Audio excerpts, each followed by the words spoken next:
Welcome to IQD Dinar News, your go-to source for the latest updates on currency exchange rates, revaluation news, and insights into the Iraqi dinar.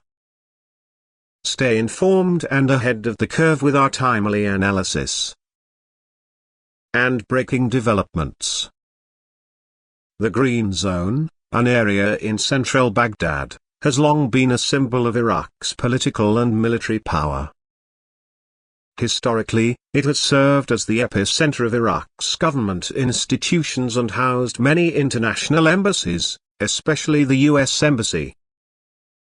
It is an area fortified with heavy security, including blast walls and checkpoints, making it a heavily protected zone amidst a city that has faced instability and violence over the years. The Green Zone's closure signals a significant development in Iraq's political climate, and its importance cannot be understated in understanding the nation's ongoing challenges. Recently, the closure of the Green Zone made headlines amid a wave of protests, specifically by Shiite groups, following the assassination of a key figure, Hassan Nasrallah. Nasrallah, a highly influential figure in the Shiite community and leader of Hezbollah, has had significant influence over Shiite politics and movements across the region. While Hezbollah's main area of operations is Lebanon, Nasrallah's reach has extended beyond its borders, influencing Shiite groups in Iraq and throughout the region. His assassination sent shockwaves through the Shiite community, particularly among factions in Iraq that viewed him as a protector of their religious and political interests. In response to his death, outraged protesters took to the streets, calling for justice and expressing their anger over what they perceived as a targeted attack on their leadership. In the days following Nasrallah's assassination, Shiite groups in Iraq organized large protests, demanding accountability and condemning external forces that they believed were responsible for his death. While the exact circumstances surrounding the assassination remain unclear, many of these groups blamed foreign entities, particularly the United States and Israel, given their history of conflict with Hezbollah and Nasrallah. The protests were not just about Nasrallah's death but also reflected broader frustrations among Shiite communities, who have long felt marginalized and targeted by foreign powers in the region. The decision to close the Green Zone was a direct response to the growing unrest and protests, which had become increasingly tense. Demonstrators attempted to march toward the Green Zone, demanding to be heard by the Iraqi government and other officials residing within its walls. Fearing an escalation in violence, Iraqi authorities decided to close the Green Zone's gates, effectively cutting off access to the area. This move is significant because the Green Zone had remained open for the past 2 to 3 years, a period marked by relative calm and an attempt by the Iraqi government to show that the country was stabilizing after years of war and internal conflict. The reopening of the Green Zone in previous years had been seen as a positive step toward normalcy in Iraq.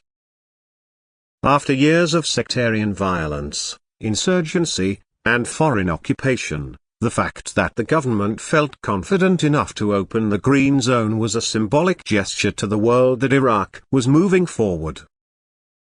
It suggested that the Iraqi government believed it had a handle on security and that the capital was safe enough for its most important district to be accessible.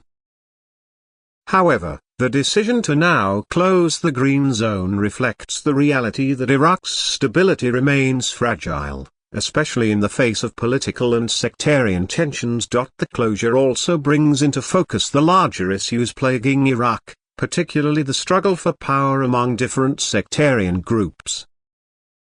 Iraq's population is predominantly Shiite, but the country has a significant Sunni minority, as well as Kurdish groups in the north, each vying for power and influence in the country's political landscape.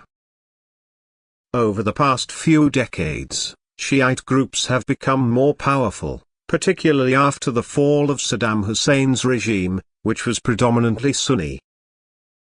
However, the rise of Shiite power has not been without conflict, both within the Shiite community itself and with other sectarian groups. Nasrallah's assassination further exacerbates these internal tensions.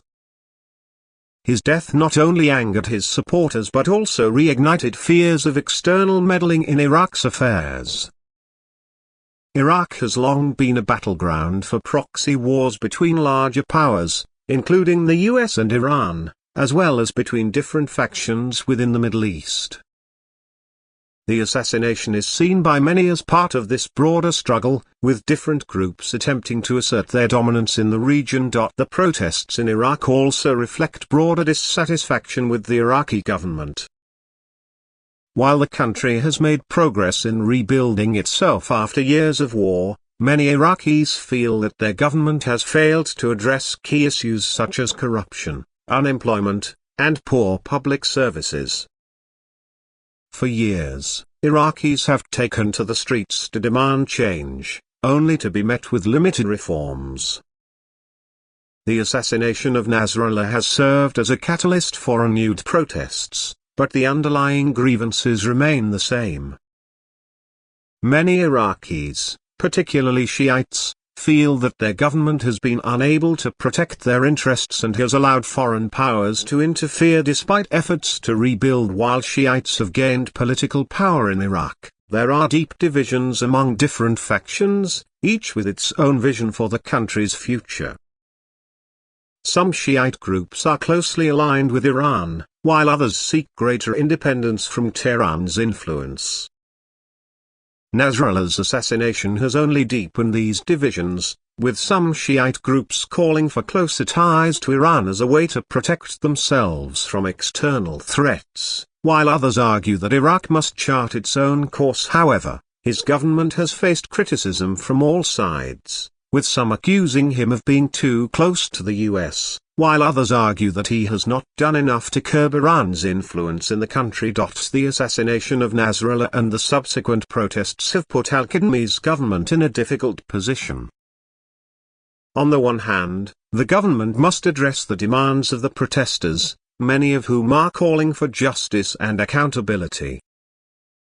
On the other hand, the government must also ensure that the country does not descend into further violence and chaos. The decision to close the green zone reflects the government's concern that the situation could spiral out of control if not handled carefully. As the situation unfolds, the closure of the green zone serves as a reminder of the ongoing challenges facing Iraq. While the country has made progress in rebuilding itself after years of war, it remains deeply divided along sectarian lines, with different groups vying for power and influence. The protests following Nasrallah's assassination have brought these divisions to the forefront, highlighting the fragile nature of Iraq's political and security environment. In the coming weeks and months, it will be crucial to watch how the Iraqi government responds to the protests and whether it can prevent further violence. The closure of the green zone may be a temporary measure, but it reflects deeper issues within Iraq's political system that will need to be addressed if the country is to achieve lasting stability. The death of a key figure like Nasrallah has the potential to further destabilize the region, and Iraq will need to navigate these challenges carefully to avoid being drawn into larger regional conflicts. Ultimately, the closure of the green zone is a significant event that underscores the complexities of Iraq's political and security situation. It serves as a reminder that, despite years of progress, Iraq remains a country in transition, struggling to overcome its past and build a stable future. The protests following Nasrallah's assassination are just one example of the many challenges that Iraq faces, and how the government responds to these challenges will be critical in determining the country's future trajectory.